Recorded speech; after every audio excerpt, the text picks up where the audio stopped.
Vous vous apprêtez à écouter un extrait de Yann et Frank, un podcast intégral disponible sur Patreon en temps réel. Sur YouTube, vous aurez accès à une version un petit peu raccourcie, quelques semaines en différé. Merci de votre support.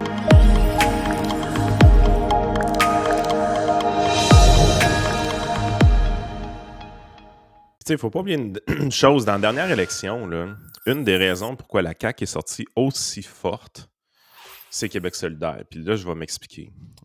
Moi, je me rappelle, on commentait l'élection quand même assez fréquemment. Dans ce temps-là, j'étais une fois par semaine à Radio X. Et j'avais encore des liens avec des gens de la CAQ à ce moment-là. On me pissait dans l'oreille que Québec solidaire était rendu à 22% dans les sondages internes, à peu près 2 semaines avant la fin de l'élection.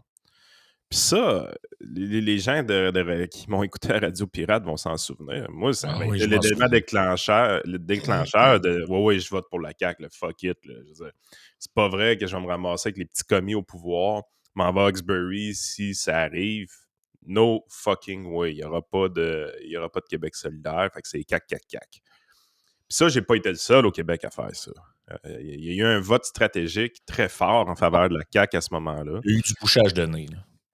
Oui, parce que le vrai danger qu'on voyait dans l'élection, c'était Québec solidaire qui montait vite. Est-ce qu'ils ont déjà été réellement à 22%?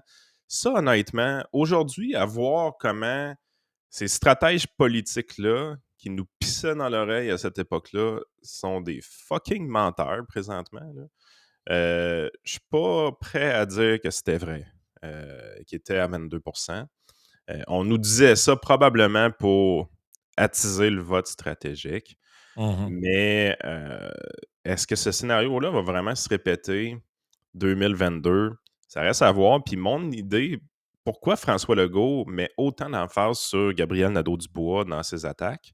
Parce qu'il faut le dire, l'automne a réellement servi à définir l'opposition officielle comme étant Québec solidaire et non pas le Parti libéral. Parce que comme tu disais, là, le Parti libéral est un parti de pouvoir naturel, donc Mhm.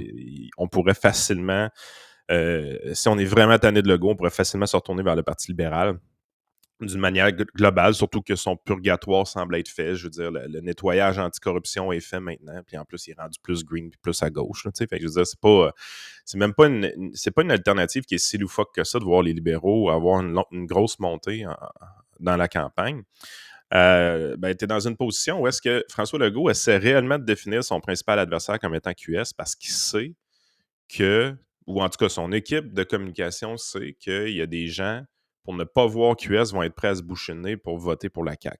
Mhm. Est-ce que c'est réellement le cas? Je ne pense pas. Je pense qu'on s'est fait fourrer une fois, on ne se fera pas fourrer 2 fois. En tout cas, moi, c'est mon cas. Québec solidaire sera à 30% dans les sondages. Je ne voterai jamais pour la CAQ. Il n'y en est pas question. C'est terminé. La CAQ, c'est terminé. Non, puis c'est surtout que si on se ramène aux 2 ans qu'on vient de vivre, je peux même pas te dire que QS aurait été pire que la CAQ. Fait que là, Ah, je suis rendu même là, pas sûr. Mais... c'est ça. Ouais. Fait que je peux même pas le dire. Fait que rendu là, euh, puis tu sais, je veux dire, c'est parce que la CAQ nous ont tellement crossé d'un point de vue idéologique. Puis il y avait un article là-dessus il n'y a pas longtemps, justement. Je me souviens plus si c'était dans la presse. J'oublie souvent les places où je lis des trucs parce que je les lis dans Apple News. Puis ça parlait justement je pense qu'il appelait ça, le titre, c'était Le Mirage caquiste ou quelque chose de même. Puis ça parlait justement dedans entre autres du PCQ, puis de sa montée, puis de comment justement c'était une recette qu'avait emprunté la CAQ. Tu sais, rappelons-nous, je n'ai mis un petit montage sur notre chaîne YouTube il n'y a pas si longtemps que ça, de Legault, les entrevues qu'il donnait, pas il y a 30 ans, là. Il y a 5-6 ans avant d'être élu, il donnait des entrevues à Radio-Canada. Là, ça n'a pas de bon sens. Le vin coûte trop cher, il va falloir privatiser la SAQ. Ça n'a pas de sens, on paye bien trop d'impôts au Québec. On est les plus. Hey, Legault, il a dû dire ça 1000 fois là, dans sa carrière Mhm. politique. On est les plus imposés en Amérique. Fait que, tu sais, on le savait que c'était un mou, mais tu sais, on se disait, ouais, c'est comme un genre d'adéquiste avec un fond de PQ, là. Fait que, tu sais, c'est mieux que rien. Mais là, finalement, je veux dire, tout ça n'était qu'un gros mensonge. Pourquoi? Parce que l'électorat à aller chercher, il était là. Les jeunes familles, les gens, en fait, les gens qui sont écœurés des chicanes de boomers, là. Les Oui. affaires de PQ libéral, puis de ci, puis de ça, qui veulent que tu leur parles. Eux autres, ce qui les intéresse, c'est de savoir, là, qu'est-ce que mon compte de taxes, il va coûter combien, puis les impôts, c'est quoi qui se passe avec ça. Puis, tu Puis sais, on s'est ça, tellement fait fourrer parce que dans l'élection, là, OK, ça parlait un peu de foulard, là, mais je veux dire, on est allé loin quand même avec la loi 21, là. Heu, on est allé très loin du côté de la CAQ. On a sorti nos ceintures fléchées. Ça, l'objectif, c'est d'achever le PQ. Tu sais, sérieusement, PS, PP, X, Y, Z, lui, à sa place, sérieusement, je me poserais de sérieuses questions sur c'est quoi qui me reste comme militant, c'est quoi qui me reste comme électorat. Tu sais, je veux dire, il est à 10% présentement, puis c'est des péquistes souverainistes ultra déçus, là. Des gens qui perdent confiance en leur projet de pays. Ils restent au PQ parce qu'ils ont toujours été péquistes. Ils ne trossent pas nécessairement François Legault et tout ça. Mais je veux dire, c'est-tu un électorat qui est fiable? C'est-tu un électorat qui en vaut la peine? Puis à 10%, c'est une mort agonisante. C'est extrêmement lent comme décès. ouais. Mais la réalité, c'est que le financement que tu vas te ramasser à la prochaine élection, si tu restes dans la zone de 10%, c'est une catastrophe. Pour un parti de cette ampleur-là, c'est qu'ils vont devoir congédier du staff. Il va-tu rester des députés? C'est ça, parce qu'on n'est pas à l'abri d'un scénario, parce que tout le monde le voit, là, de la manière dont le vote est réparti, on n'est pas à l'abri d'un scénario où ce parti-là fait 10%, mais a un élu, Ou même zéro élu. ou même zéro, là. Puis Je tu serais quand sais, même surpris que Bérubé se fasse pas élire s'il se représente, là, ouais, mais, mais il mais, va être mais seul quand au même. monde, là. Tu sais, je Ben, veux c'est dire, ça, il ça va être seul au monde. Puis pourtant, comme un peu, je reprends la ligne de Jérôme Blanchet-Gravel, là, que tout le monde peut suivre sur Twitter, qui est excellent, là. Il disait un peu, tu sais, les nationalistes québécois, hormis peut-être un peu bas de côté, sont tombés vraiment dans le piège de la gestion covidienne de Legault, d'embarquer là-dedans, puis ils ont jamais saisi l'opportunité qu'il y avait de dire, hey, écoute, là, comment tu peux dire nationaliste puis faire autant de tort que ça au tissu social de ta nation? Puis il aurait dû justement, c'est un moment, on sentait que Pascal Bérubé voulait un petit peu s'en aller là vers critiquer la gestion de crise. Je ne sais pas s'il a manqué de courage ou si ça il tentait juste plus de prendre le flambeau, mais moi, je pense qu'il y aurait eu une opportunité là pour le PQ. Je dis pas de renaître de ses cendres puis de remonter à 30 c'est pas ça que je dis, là, mais au moins d'exister un petit peu dans l'arène politique parce que tout le monde s'est écrasé. Les ouais. libéraux se sont écrasés, le QS s'est pas mal écrasé aussi, fait qu'il y aurait eu un bon discours à aller là-dessus en attaquant Legault comme un genre de fake nationaliste, puis un gars finalement que il disait avoir à cœur le bien-être des Québécois, mais que finalement, c'est pour ses avantages politiques, il est prêt à lui taper sa tête. Tu sais, il y aurait eu quelque chose à aller chercher de ce côté-là. Malheureusement, ils ont accepté de se fermer à la boîte, puis ben, ils vont en subir les conséquences. Puis ce qui reste dans le playbook du Parti québécois, c'est le nationalisme linguistique. C'est la seule chose qui reste dans leur playbook. Puis tu es dans une position où est-ce que la dernière crise linguistique, elle date pas de si longtemps que ça. C'est le PDG d'Air Canada. Et de cette crise politique-là, c'est François Legault qui est sorti gagnant. Ça n'a pas été PSPP, WXYZ. Fait que tu es vraiment dans une position à ce moment-là que même ce qui est ton joker, ton as dans ton jeu est même pas utile contre ce parti-là parce que François Legault a l'ADN du PQ lui-même. Fait que tu sais, je m'amusais à penser, hey, on est à une crise linguistique d'avoir les 5 partis à 20%. Mais ça impliquerait une crise linguistique où est-ce que le Parti québécois ressort de son trou, puis Mhm. domine François Legault sur cet enjeu-là. Mais ils ne seront jamais capables de dominer François Legault sur l'enjeu linguistique. Tu sais, je veux dire, les cégeps en anglais, là, c'est la petite chicane qu'ils ont entre les deux parties, mais je veux dire, c'est rien. Là. Je veux dire, c'est pas un enjeu électoral Ouais, suffisant puis je pour pense que amener les François péquistes. Legault est prêt à aller là pour manger ce qui reste à manger du PQ. Là. Ouais, mais Que- tant qu'il que- n'aura pas besoin, il le fera pas nécessairement. Ouais, mais là, d'après moi, on va commencer à avoir des drôles de stratégies arriver. Là. Tu sais, Ouais. si le sondage montre qu'il est rendu. Parce que là, on a eu des sondages, je disais 38. Là. Si eux autres en ont à l'interne d'autres qui commencent à dire plus 32 ou 34, là, on va commencer à voir. Ben, on le voit là, en ce moment, ils sont un peu en mode panique. Là. Ils se sont imaginés, eux autres, qui allaient être à 75 de satisfaction ou 80 tout le long. Là. La réalité, c'est que s'ils sont à 38 dans le sondage, probablement une bonne partie du monde sont plus contents. Là.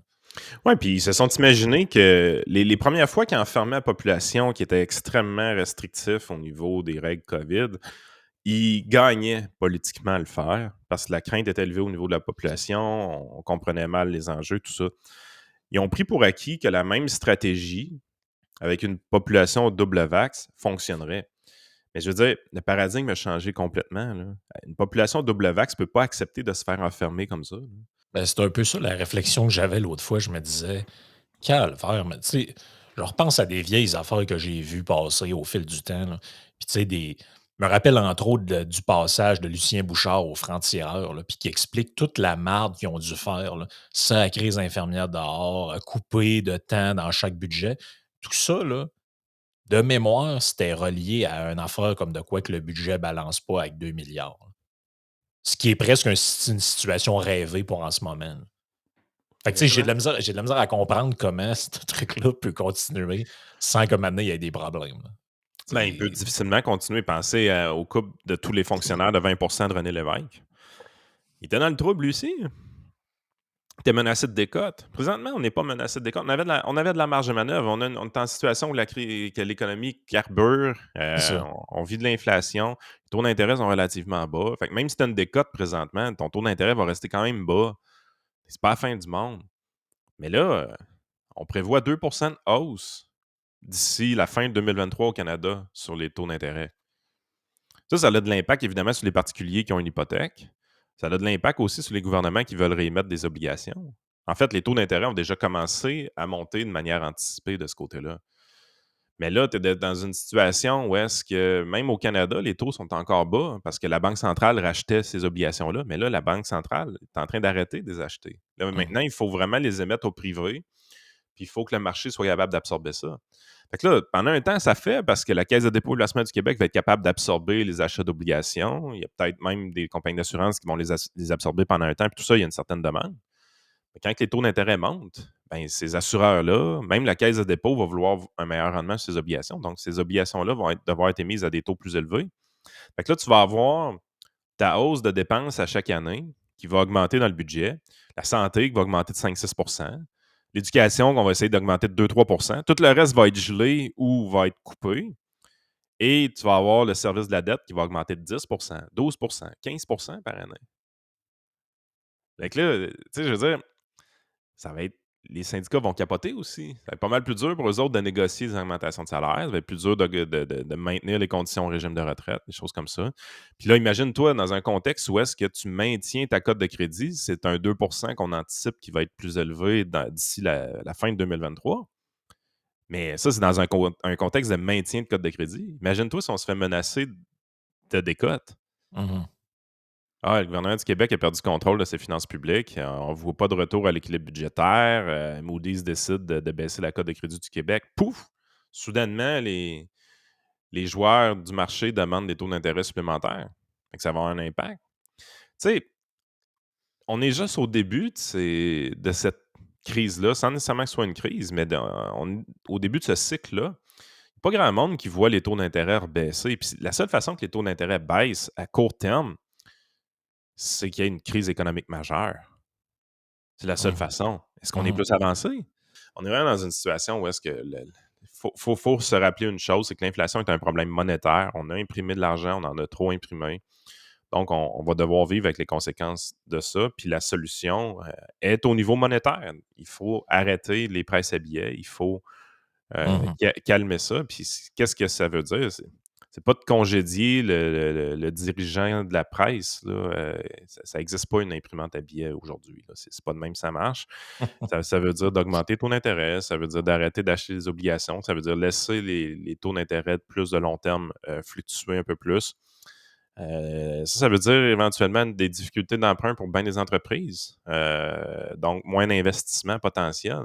Un Ouais, puis là, en plus, ralentissement. on est fourré ici avec nos infrastructures en train de toutes s'effondrer. Fait que si les taux d'intérêt se mettent sur le long terme, puis tout arrive, des projets comme le tramway, le troisième lien, puis tout vont devenir de plus en plus difficiles à Ils se financer, feront là. pas. Ils se Ils se feront feront pas. pas, là. Ce qu'on s'enligne de vraisemblablement même pas pour arriver, à mon avis, là. Moi, je pense que ça Ah, va finir avec un couche de peinture sur le pont de Québec, puis 3-4 autobus de plus, là.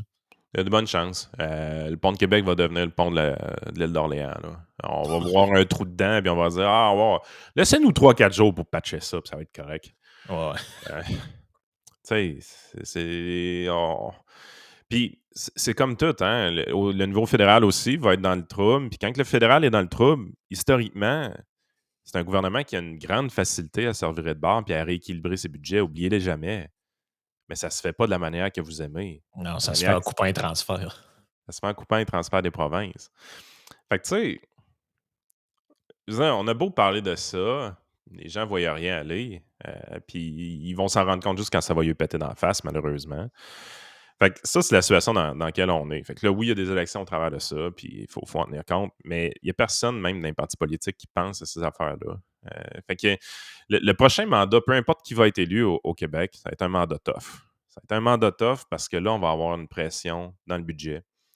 Puis c'est pas vrai qu'on va pouvoir faire des déficits astronomiques sans reddition de comptes ou Ouais, sans puis explication. il y aura pas de conférence de presse à tous les jours pour dire: «Aujourd'hui, là, on est fiers d'annoncer 300 millions là, pour les musées», là. Puis, tu sais, parce que là, parce que quand tu es en période de prospérité économique, écoute, ces gens-là, ils sont aux anges, là. Ils font à tous les 3-4 jours, il y a une conférence de presse, 300 millions pour un, 10 millions pour l'autre, 15 millions pour, les femmes autochtones en Ouais. détresse, 32 millions pour les gens qui sont handicapés et qui veulent faire du patin.